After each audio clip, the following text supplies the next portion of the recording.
everyone, Allie Virtue here, a functional medicine nutritionist and owner of Parkside Nutrition. So today I wanted to talk to you about this upcoming holiday we got. These things that I'm going to talk about, and really stay with me for this one because this is going to be some really helpful advice that I've developed with clients over the years. But 4th of July is coming up this weekend, and all of this applies to any holiday weekend. But I'm just hearing some really negative things.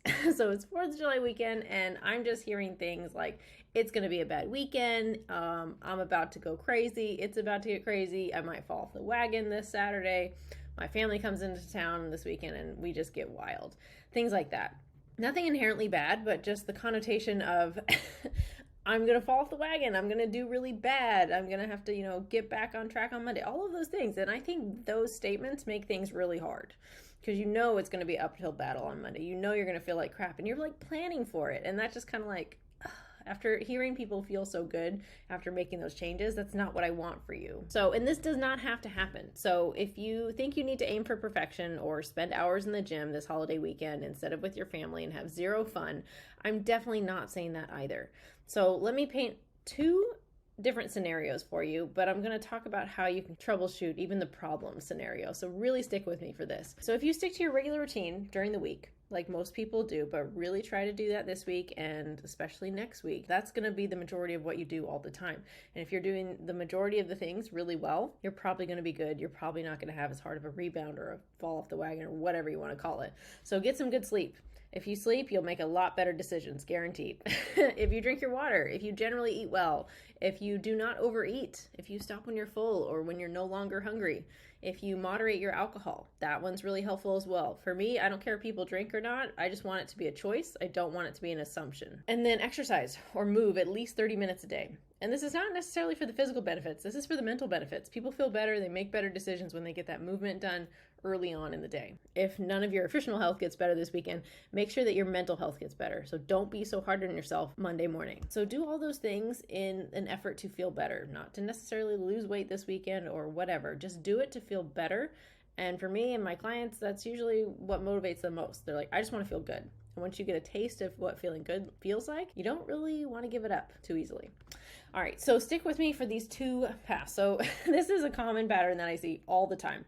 So you're going to eat a bunch at the party, right? So you fast all day because you're planning to overeat because you know there's going to be a lot of delicious food there, or you don't trust yourself not to overeat later in the day. So either way, you're going to fast the entire day going up to this super delicious barbecue for dinner. And then you go to the party after saving all your calories and you dive headfirst into alcohol, not even food. You hit the booze first because when you walk in, someone offers you a drink. They just put a beer in your hand or a glass of wine or whatever. By the way, this is not their fault. We'll talk about this later. But so you grab the alcohol first, one that can increase your appetite. So then you really hit the food pretty hard and you're grabbing and snacking because you're really hungry. You saved all your calories for this. And so you snack. And then you finally find a plate and then you fill that plate. And each thing that you get, you give yourself a full serving of. That's a problem too. We'll talk about that. And then you realize like, oh, I didn't get to try everything after finishing your plate. So you go back for a second plate. Or maybe you see that the desserts are out now, so you hit that, even knowing that you're really full and possibly very uncomfortable at this point, right? So this is a very common scenario and usually leads us to feeling bloated, grumpy, hungover feeling the next day, moody, just really uncomfortable. Not some way I would choose to feel on a regular basis by any means. But here's how we fix path one, and then I'm going to give you a better strategy going into the weekend or scenarios like this. So number one, when I said you walk in the door and someone puts a drink in your hand, this is not their fault. We have trained people how we act. So if I always get a drink when I go out to eat, people are going to be like, oh, Allie always has a beer when she comes over. Allie always has a beer, so they hand me a beer. If Allie never has a beer, they're probably not going to offer it to me. They might, but they're just being kind. But for me, like I said earlier, I want alcohol to be a choice. I do not care if you do it. I don't even care so much if you drink the same amount, but I want you to make the choice of having that drink. Someone else doesn't get to decide this. You decide this. So when you walk in, say, no, thank you, I'll grab one later. And then maybe you do, maybe you don't. Chances are if we get distracted, if we get to eating our good meal, if we get talking with an old friend or whichever, we might forget about it. We might not. But I want it to be a choice, and I want you to go find it. I want you to have to go find it. It's probably not hard at a party, guaranteed. But then it's a conscious choice to go get it versus someone placing it in your hand. And I hear it all the time, like, oh, well, I had to because so-and-so, I didn't want to offend them. They shouldn't really be too offended of like, no, thank you, I'll grab one later. Or I'll have a water first, or whichever, right? Say whatever you need to say.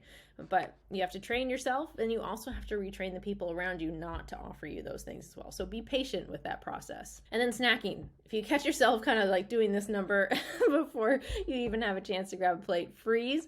Grab a plate. You can have whatever you want. You have 2 hands. You can feed yourself whatever, but put it on a plate first. That way you can get a good visual of what's on your plate. You can kind of plan of like, okay, I do need some protein on here. I need some sort of vegetable, whatever, and kind of balance it out. And then it also tells your brain, like, I've eaten a full plate of food. I might be full after this.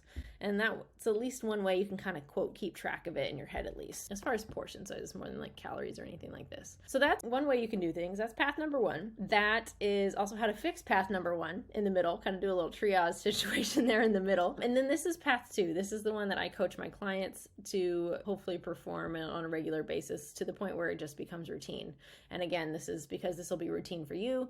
It will eventually be how people expect you to act, and then it won't be so hard, and it will be a lot more effortless as you go. Instead of the whole saving your calories thing all day, you get up in the morning like you would to keep a generally regular sleep routine. And before the party, you get up in the morning, you have some water, you go for a walk, maybe you go to the gym, and then you come back and have a balanced breakfast. You go about your day, maybe do some chores until it's time for the party. You head over to the party, and because you took care of your needs first, you're not super hungry.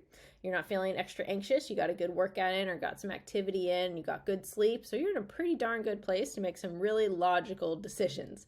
And on your way over to the party, you can kind of think of like, what do I want out of this experience? Is grandma going to be there? Is she making her, famous 4th of July cookies that she only makes once a year or a couple times a year, whichever? Do I really want one of those? Or is this going to be like store-bought cake and everybody, like not super special food? Or is it more about the people than the food or experience or whatever? So kind of go in like, what do I want out of this experience?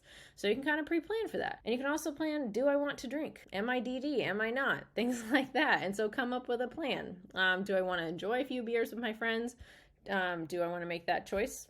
Have a couple and then move on. So it doesn't have to be an all or nothing scenario. You can choose. And ideally, we're making these decisions ahead of time, not in the moment when we're hungry, when we're being offered it. Try to think ahead a little bit. And then also, do I want to have some seconds or do I want to move on so I don't feel overly bloated? So try to stop when you are full or when you are no longer hungry. This includes going with the snacking thing as well. And remember, nothing tastes as good as it does when you are legitimately hungry. That first bite is usually the best. We're trying to recreate that first bite. You're just not going to.